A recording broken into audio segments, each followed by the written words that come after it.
Halo, selamat siang. Kembali lagi dengan saya Dr. Tasya di acara podcast Dokter Kita Rumah Sakit Tebet.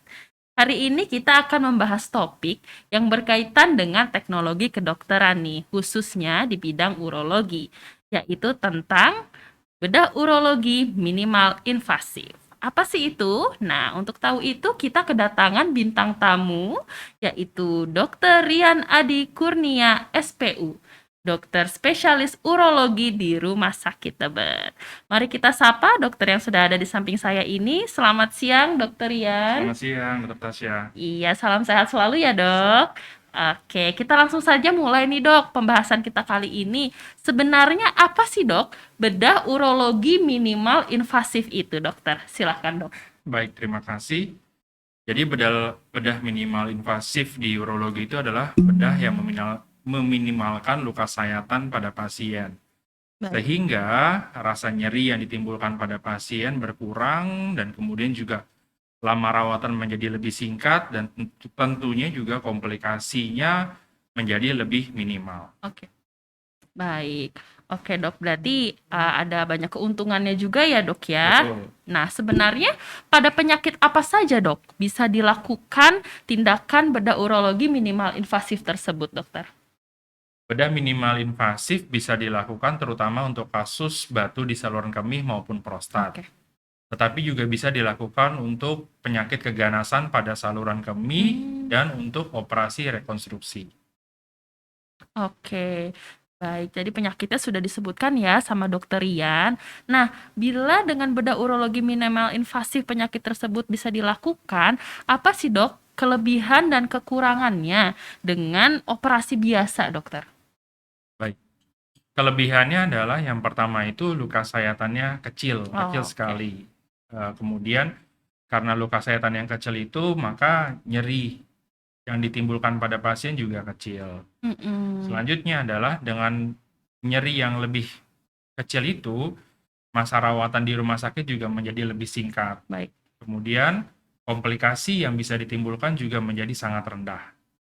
Sementara untuk kekurangannya adalah saat ini dari segi biaya operasinya di Indonesia masih termasuk cukup mahal Oke. untuk dilakukan pembedahan minimal invasif di urologi. Oke, baik. Sebenarnya banyak keuntungannya ya, Dok ya, dengan Betul. ditemukannya bedah urologi minimal invasif tersebut, terutama bagi pasien ya, Dok ya. Oke, nah kita pengen tahu nih, Dok, apa saja sih, Dok, jenis-jenis tindakannya, Dok? Bisa dijelaskan, Dok? Baik, untuk batu saluran kemih pilihannya cukup banyak. Yang pertama bisa dilakukan itu adalah SWL.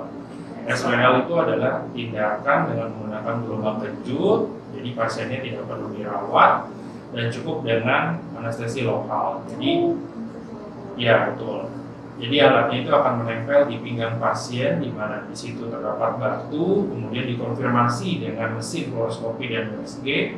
Kemudian alat tersebut akan mengeluarkan gelombang kejut dan batunya akan pecah dari dalam ginjal maupun saluran.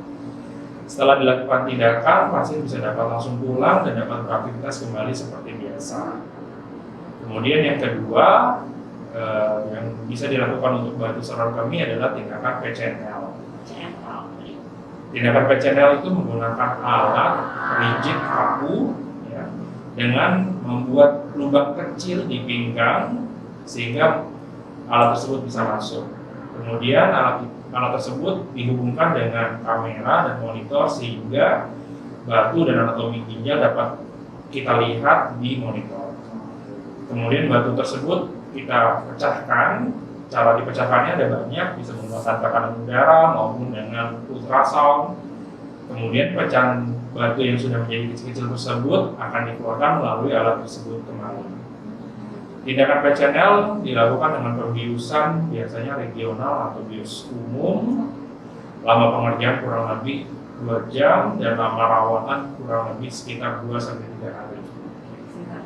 Singkat. Dan karena lukanya yang kecil kurang lebih hanya sebesar lebar dari jari kita, jadi pasien juga dapat segera beraktivitas kembali. Tindakan yang berikutnya yang lebih canggih itu adalah RIRS. RIRS itu bahkan tidak ada luka sama sekali. Ya, jadi RIRS itu adalah operasi endoskopi menggunakan alat yang dimasukkan melalui lubang dari kelamin, pasien tentunya dibius, ya. Alat tersebut dapat naik hingga masuk ke dalam ginjal dan rongga ginjal. Nah, untuk pemecahan batunya, untuk LRS menggunakan laser. Jadi untuk ukuran batu yang besar itu bisa pecah dengan sangat baik, kemudian juga tidak ada luka sama sekali sehingga pasien bisa dapat pulang pada keesokan harinya. Satu kali saja Ya, satu kali saja. Kemudian kalau untuk prostat, pilihannya itu adalah dengan operasi Turpe. Turpe ini prostat itu dipotong dengan menggunakan alat, pasien dibius, ya. Lama pengerjaan operasi kurang lebih 1 jam, lama rawatan kurang lebih 3 hari, dan setelah tindakan pasien dapat beraktivitas seperti biasa, tentunya dengan pembatasan supaya aktivitas jangan terlalu berat. Ya. Turpe sendiri ini alatnya bisa dibagi dua, alat yang konvensional maupun dengan yang laser. Tentunya kalau yang laser itu lebih resikonya lebih ringan, kemudian juga masa rawatannya juga bisa lebih singkat. Jadi banyak sekali ya tindakan-tindakannya ya dok ya, minimal invasif bedah di bidang urologi itu. Nah dari yang tadi dijelaskan nih dok, ada SWL, ada MIRS, ada Turpe dan lainnya. Tindakan apa saja dok yang bisa dilakukan di rumah sakit Tebet? Bisa ya dok ya dilakukan di rumah sakit Tebet ya dok ya? Bisa. Di rumah sakit Tebet bisa kita lakukan tindakan Turpe untuk prostat, kemudian juga tindakan URS untuk pemecahan batu di saluran kemih. Sampai saat ini 2 tindakan itu yang bisa dilakukan di rumah sakit Tebet. Oh, berarti bisa dilakukan tindakan di rumah sakit Tebet nih. Rumah sakit Tebet sudah menerapkan bedah urologi minimal invasif ya dok ya. Oke, wah canggih sekali ya dok kemajuan teknologi kedokteran saat ini, terutama di bidang urologi.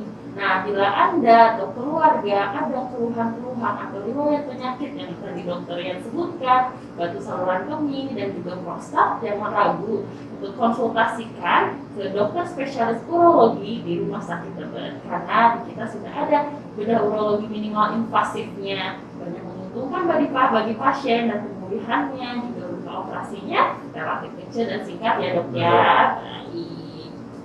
Nah, terima kasih banyak nih dok, Dokter Rian saat ini sudah datang ke acara podcast kita. Terima kasih atas waktunya dan ilmunya, sangat bermanfaat sekali ya dok bagi kita semua. Salam sehat selalu ya dok. Terima kasih. Oke, berarti sudah segmen podcast kita kali ini. Izinkan saya berpantun sedikit untuk Anda. Minum kopi enak rasanya, apalagi jika diminum bersama kawan. Nah, apapun keandalan kesehatan Anda, rumah sakit Tebet selalu jadi pilihan. Oke, sampai bertemu lagi di podcast selanjutnya. Jangan lupa like, subscribe, dan juga share YouTube channel kita Rumah Sakit Tebet dan juga follow Instagram @rumahsakittebet. Sekian dan sampai jumpa. Salam sehat.